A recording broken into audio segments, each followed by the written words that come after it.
대한 처벌을 받게 될 수 있습니다. 지금 즉시 전면에 요즘 우리 마을은 세븐리기 준공식을 앞두고 마을 풍경이 너무나 많이 변했습니다. 다른 마을은 오래전부터 카페며 술집, 펜션들이 들어섰지만 그동안 강정마을은 농사 짓고 고기 잡고 물질하는 것만으로도 부담했지만 남 속이지 않고 아쉽지 않게 살아갔던 마을입니다.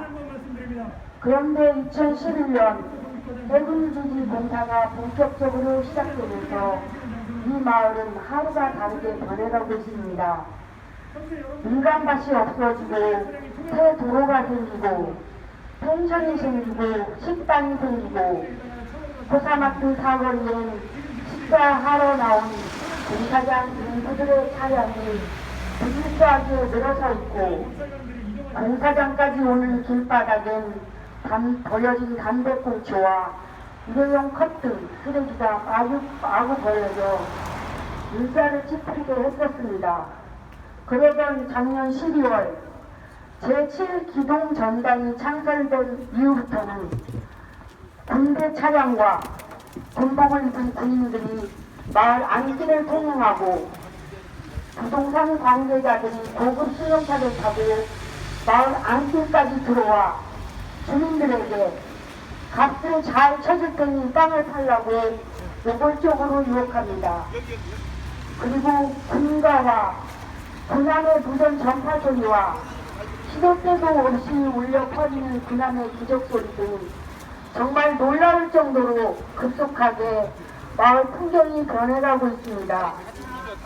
그 변해가는 속도가 너무나 빨라 이 상황을 인지하기도 전에 또 다른 상황이 나타나고 또 다른 상황이 나타나서 우리는 그 속도감을 따라갈 수도 없고 공포감에 질려 있습니다. 그러던 것이 급자 지난 2월 18일 기상 군사 작전을 전개하듯 그동안 10m 높이로 쳐졌던 텐트가 하루아침에 철거되면서 그 안에 숨겨졌던 풍경들이 우리 앞에 나타났습니다. 그야말로 수천만 톤의 콘크리트로 범벅이 돼서 나타난 거대한 건물 덩어리에 시멘트 덩어리에 인조 마을이 우리 앞에 나타난 것입니다. 너무나 우리 마을과 대비되고 우리의 삶과 일시적이어서 마치 나쁜 바이러스에 감염된 병든 자들이 사는 정리병동과 같은 느낌을 갖게 하고 있습니다. 이것이 바로 4년 6개월 동안 주민과 양심 있는 시민들을 수백 명 잡아가고 지금 방문 중이에요. 좀 조용히 하세요. 국민의 혈세를 쏟아부어 비밀스럽게 인사해온 우리 해군기지의 실체이겠습니다. 근데 그 실체가 드러남으로써 우리 마을은 서로 다른 정말 서로 화합하거나 상생할 수 없는 두 개의 문화가 극명하게 나타나게 된 것입니다. 하나는 오랜 동안 무장 대경을 누려온 철새 공동체의 핵심 생명의 문화요. 또 하나는 명령과 소리주의, 전쟁을 상징하는 지금의 문화입니다. 3명만요? 아, 네, 4명. 지난 2016년 7월 강원 주도와 고현호 경찰 총장으로 대표되는 선과 악의 상징적인 두 개의 깃발이 드럼비에서 극명하게 만난 것처럼 해군기지 준공식을 기점으로 다시 우리에게 두 개의 깃발이 선명하게 드러났습니다. 마침 오늘은 고대 로마에서 죽은 이를 기억하는 날이라고 합니다. 군대와 기지가 왜 죽음의 문화를 상징하는지 아무도 기억하지 않는 한 해군 장교의 슬픈 죽음을 통해 말씀드리고자 합니다.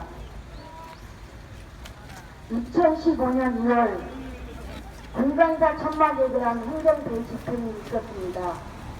그런데 그 행정 대집행을 직접 참여한 해군 장교가 늦은 밤 서귀포시 한 모텔에서 죽은 사건이 있었습니다. 그 당시 동기색인 해군 장교가 저희 인권단체에게 제보를 했습니다.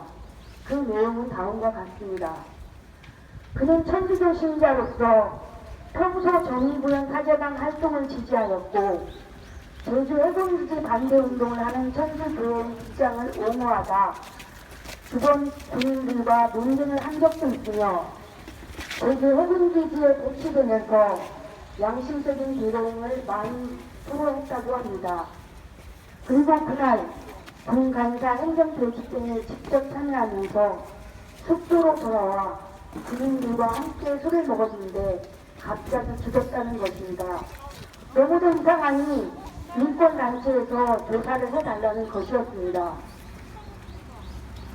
조사 결과 술에 취한 상태에서 발생한 개인의 사고사이며 우리 CCTV로 확인할 수 있었다 합니다만 우리는 이 사건을 통해 군대라는 곳이 어떤 곳인지 짐작할 수 있습니다.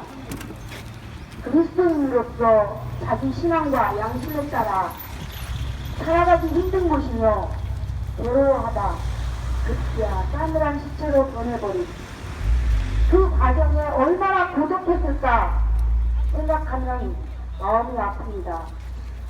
너무나 고귀하고 소중했던 그 양심을 지키지 못해 괴로워했던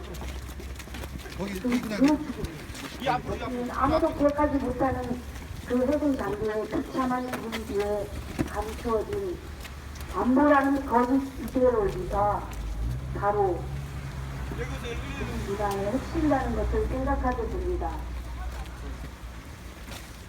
우리가 알고 있듯이 저 해군기지터는 역사 이전부터 이곳에서 살던 모든 생명들의 삶의 터전이었습니다.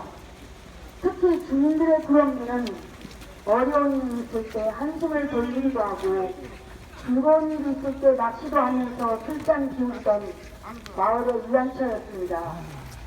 그래서 아버지의 아버지, 그 아버지의 아버지, 그 아버지의 아버지, 그 아버지의 아버지들의 마음의 고향이었습니다. 그런데 하루아침에 온갖 등장비들에게 점령되어 파괴되었고 온통 콘크리트에 잠식되어 어릴 적 추억이 친구들과 가족들과 즐거웠던 시간이 인간의 상상력이 세상에 제대로 내려왔던 역사와 문명이 모두 하루아침에 상실되어 우리의 문화를 상징하는 공간이 되어버렸습니다. 차가 못 들어갈 수가. 그리고 저 우리의 문화가 급속도로 우리 마을을 우리 이웃마을을 아 뭐야? 월평과 법황과 서귀포를 우리 조상들이 대대로 살아오고 지켜온 생명의 문화를 잠식하며 경쟁과 한락과 물질주의와 폭력의 문화가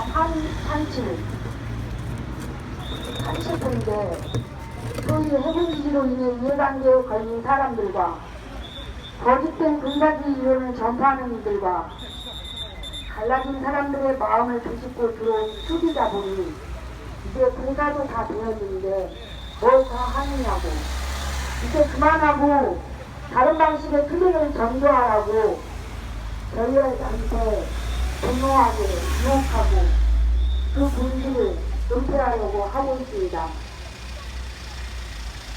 더욱이 해군기지 왕궁으로 말로 표현하지 못할 상실감이 마을에 가득한데 국가는 갈라진 마을의 상처를 돌보기는커녕 촛불을 쏘아오는 준비를 하기 위해 공권력을 다시 동원해 우리 마을을 공포 상태로 구성하고 있습니다.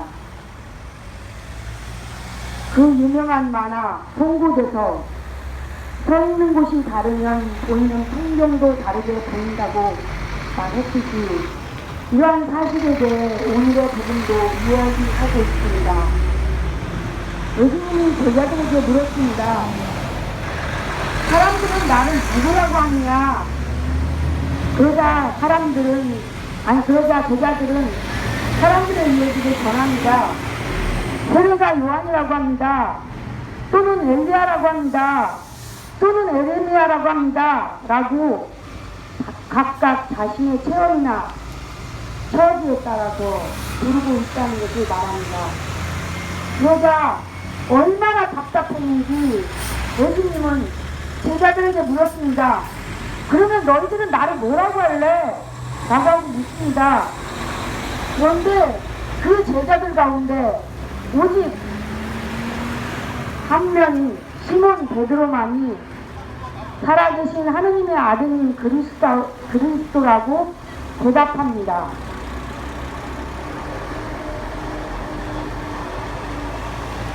이는 정치적이며 행정적이고 시종적이며 합리적이라는 유명하여 은폐된 자신의 이해관계에 따른 판단이 아니라 오직 하느님의 입장을 따른 시몬 베드로만이 바로 볼 수 있었던 것입니다. 이처럼 하느님은 오늘 우리에게 어느 편에 설 것인지 망설이지 말라고 선택하십니다. 선택하라고 말씀하십니다. 이제 우리는 생명의 문화와 죽음의 문화 그 두 상황에서 오직 하느님의 영에 따라 살아간다면 모든 것을 너에게 맡기신다고 하신 말씀처럼 용기를 가지고 생명의 문화를 선택해서 그것을 꽃피우기 위해서 살아갈 것입니다. 아멘. 그러기 위해서 우리는 다시 한번 우리를 돌아보고 용기를 내고 상처받은 이들과 함께 나아갈 것입니다. 몇 만년을 도도하게 흐르고 있는 저 강정천에서 저는 오늘 그 힘을 받습니다.